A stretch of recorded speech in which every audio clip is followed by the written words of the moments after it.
Ka jingya lekai UEFA Euro qualifier arajar arsau hapreng ka England bat ka Italy. Bat masin sedang ka kelas tiap ka Italy kelayo ban lam kemat ya ka gol ka banding kong ka minit ka bakatsan lingba ujian Lucas ka Maska. Bat dai ka minit ka balai puar ka England kelayo ban penpai ya ka gol ka banding kong jong ka Italy lingba Harry Kane. Bat hado bakut ka jingelek kai ka kelas tiap kelai khat dawai lawai.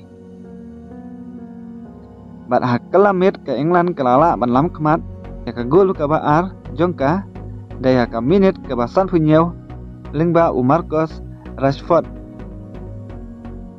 Bat daya ka minit ka punyau ka England kelayo biang ya ka gol ka balai lingba ka penalty bala kenjat da Harry Kane. Bat ka Italy ka klem la syu ban penpai hado bakut ka jingelek kai. Ka England kalah tam dalai lawai ya ka Italy. Bat ka jingelek poin mentah ka grup C England kadang bat ya ka kedan ka banding kong. Kublai syibun.